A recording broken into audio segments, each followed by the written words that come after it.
Kill the Child. Written by Speedwagon's Glorious Mane. Read by Yours Prinks. Chapter 4. Fuck the Hero Commission and fuck the Aldera School District. Summary. Tanaka-san gets what's coming to him, and Eraser is set on the warpath.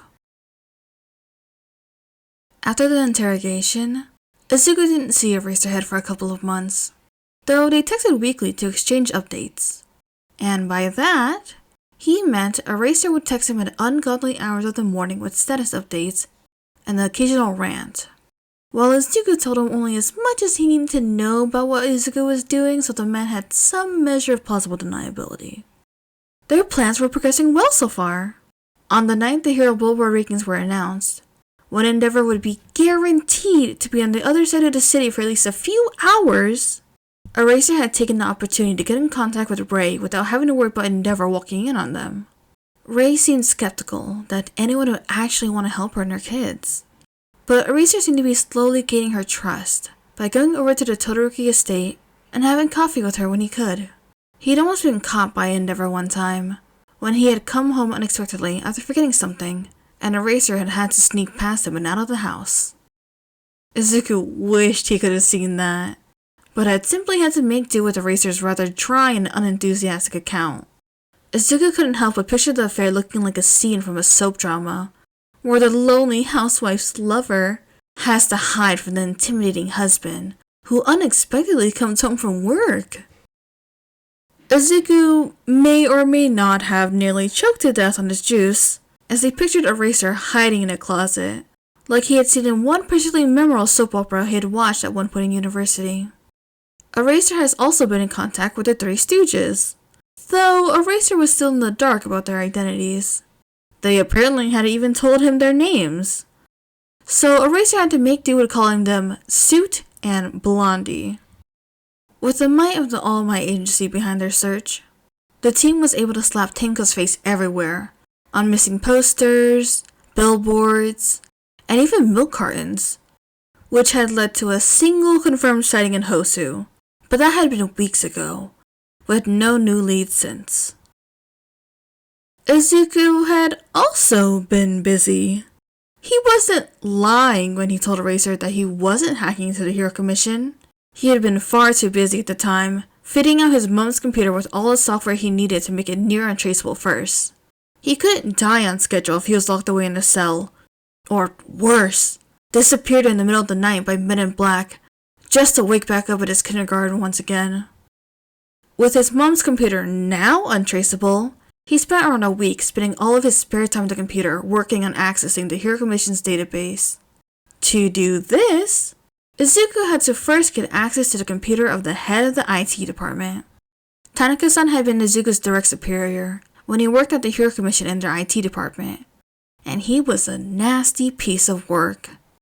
A generally unpleasant man, both in attitude and just to be near in general, considering the man seemed to think that personal hygiene was optional.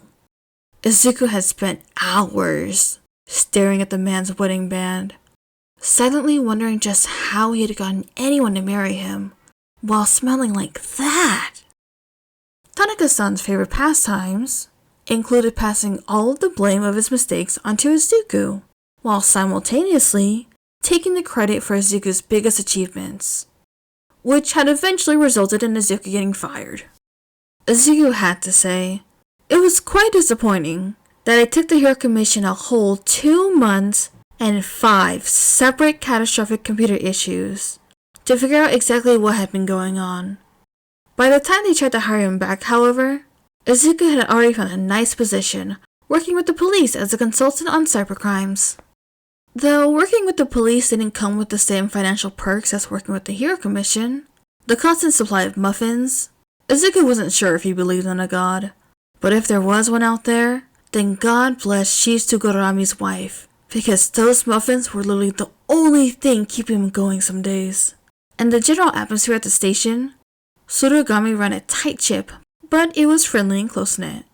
Those years he worked at the station, it was like having a second family. More than made up for it.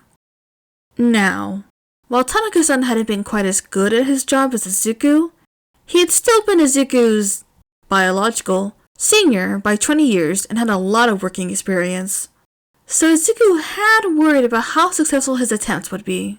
Thankfully, Izuku had an unfortunately good memory at his disposal, because Izuku knew that the top-notch security software the commission used sent him patch updates that he had to install every few weeks.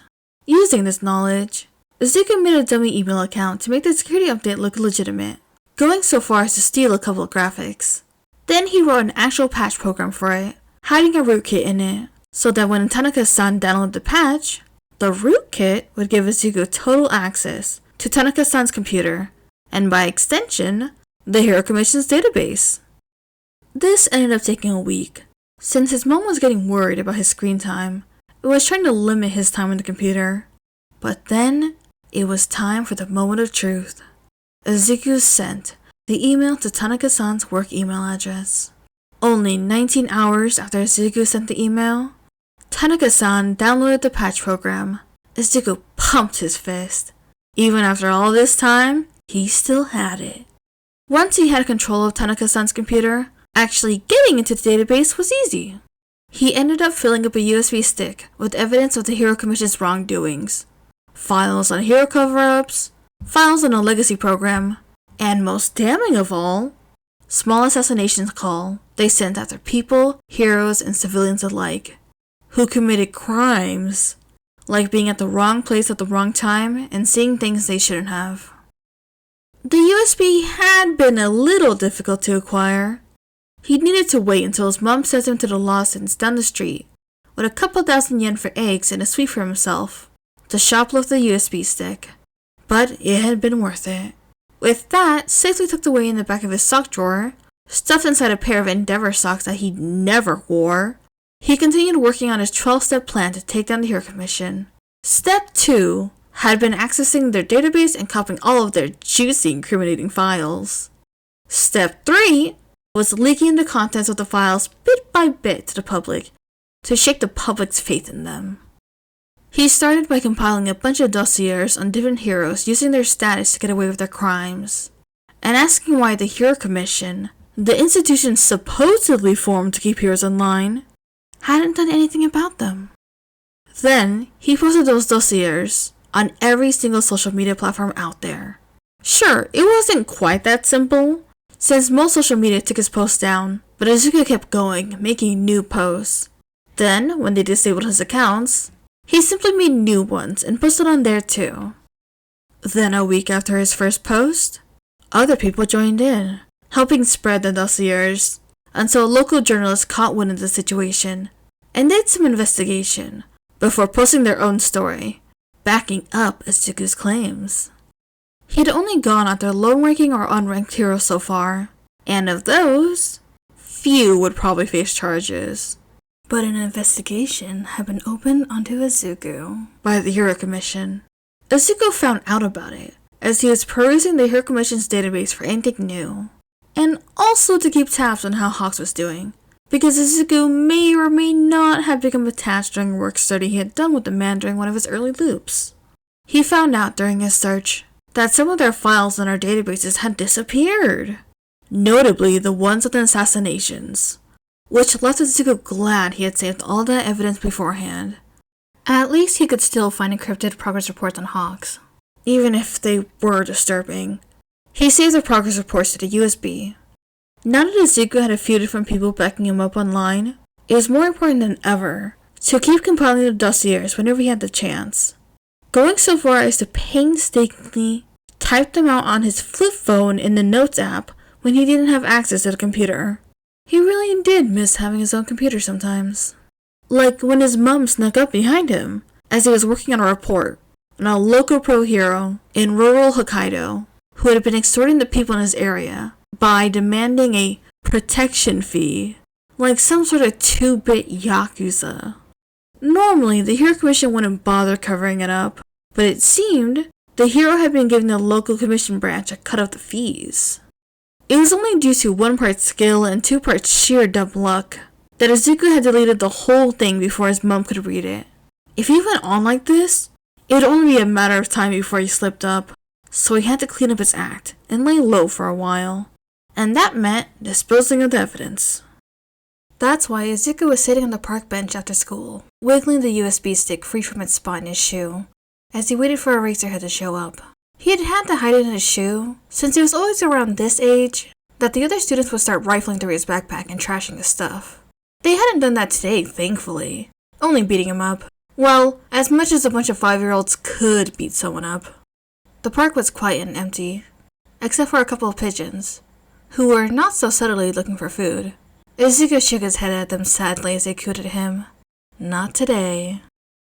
Izuku checked to see if his nose hadn't stopped bleeding yet, when Eraserhead finally showed up, looking like he just rolled out of bed.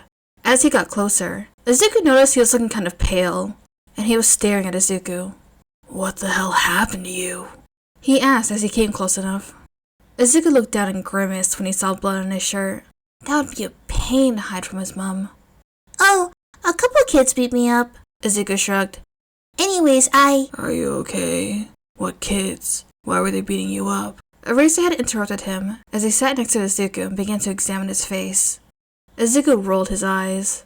I'm fine. I've been through worse." A bunch of 5-year-olds could hardly hold a candle to being slowly disintegrated by a mass murderer, or being suffocated by slime, or being burnt to death, or... Why were they beating you up? Eraserhead was frowning. "I have the extra pinky toe joints. I'm merely quirkless, and it's not like I can tell them the truth. Of course they're gonna beat me up." Izuku shrugged. Eraserhead's face pinched. Have you told your teachers about this? Izuku began to laugh, which just made his eyes water and his whole face throb. "Oh, no, I don't need to. They know all about it. I heard they're making bets on which kid will finally hurt me enough to make me cry the other day." Eraserhead looked like someone had just gutted a kitten in front of him. What? That's not... He took a deep breath. Are you serious? Izuku shrugged again. "Yeah, they do this every time." Eraserhead's hair started to stir, though there was no breeze. What else do they do? My teachers do the usual, I guess. Most of it's just a lot of gaslighting, to be honest. Or telling me that things aren't that bad. Izuku put on a high nasally voice. "They're only hurting you because you react. Stop being such a crybaby and they'll get bored. Pay attention, Midoriya. Someone in your position needs all the help they can get in life." Or the classic, "Don't you know that there are people out there who have it so much worse than you? You should be thankful for the life you have." Which, yeah, it's technically true, but... Izuku sighed. It's not really something you should be saying to a 7-year-old who's crying because he just got beat up and had his lunch stolen. You know, stuff like that. Eraserhead's eyes flickered from black to red and back again, like the lights in the haunted house attraction at the fair. Izuku watched in fascination. Are those all things your teachers have said to you?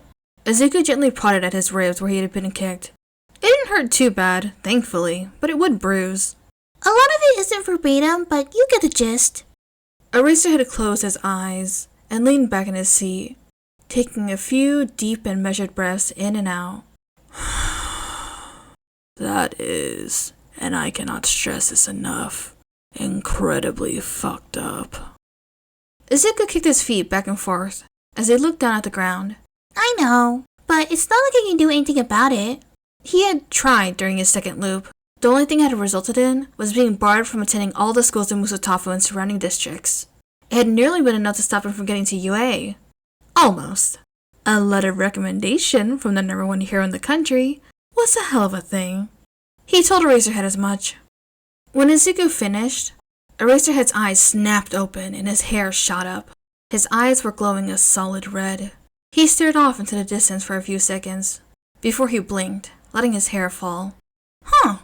Izuku had only ever seen his former sensei's quirk activate due to strong emotions a handful of times through the years. The last time being, of course, when he threatened Mike. I've never taken down a school district before, but I guess there's a first for everything. What? Izuku squeaked embarrassingly. Midoriya, what they're doing to you isn't right, and they need to be stopped. I know, but... But nothing. You're probably not the only kid being mistreated like this. And if I don't do something about this, I may as well hand my hero license in. Eraserhead held firm against Izuku's protests. Izuku bit his lip. But last time I did this, nothing happened.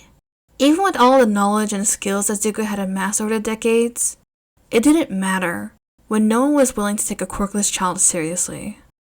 Eraserhead let a savage grin cross his face. But did you have a licensed pro hero on your side that time?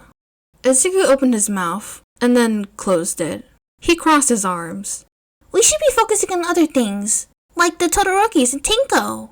You think those guys you sticked on me can't handle the Schmurk kid by themselves? Eraserhead asked with a raised eyebrow. Izuku uncrossed his arms to gesture with them. But the Todorokis, what about them? I was gonna tell you earlier, but I was distracted. Eraserhead started with a small smile. Ray called me yesterday.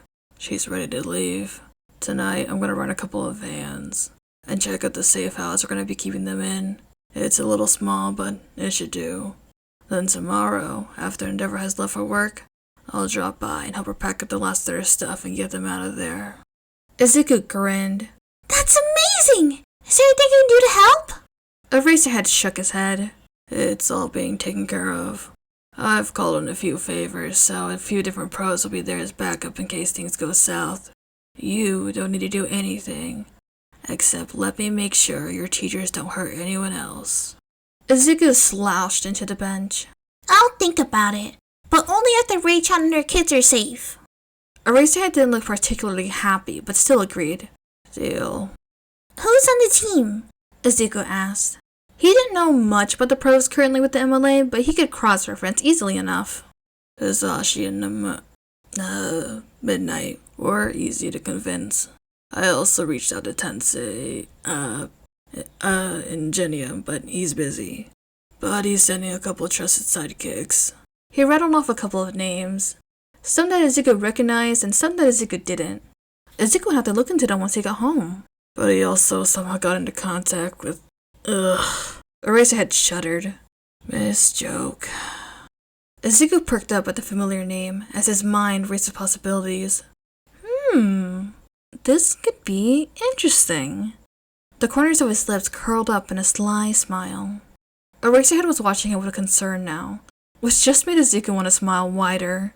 Instead, he forced his face to relax and changed the subject. Anyway, don't you want to know why I asked you to come here? Eraserhead relaxed, obviously letting down his guard. Yeah, sure. What's up? Izuku grinned. I think my mom's getting worried about how much time I'm sitting on the computer, and I don't want her finding any evidence of what I'm doing, so... He handed the USB over to Eraserhead, who took it with no small amount of trepidation. Here's what I've been doing lately. Keep this safe. What exactly is on this? Oh, you know. Izuku waved his hand dismissively. Proof of the Hero Commission's corruption, files from their child soldier program, the usual. Eraserhead whispered as he stared down at the innocent little USB in his palm. Eraserhead sighed. Do you happen to have anything to do with the dossiers being spread around on social media? From the looks of it, Eraser already knew the answer to that particular question. Izuku just smiled at him, happy he had been able to distract Eraserhead from taking down his school district.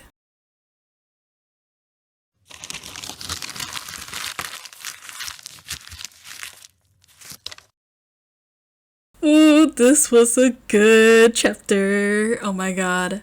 Oh my god. Just like immediate Dad Zawa of like, I will tear apart everything that has harmed you. It's making me think of that the President Mike comment, like, it's okay. We can draft up adoption papers later. It's like, ooh. I'm so hyped for this. I'm so excited about this. Oh my god, I'm gonna go record the next one. But of course, thank you for listening to this podfic. I will see you when I do. Toodaloo!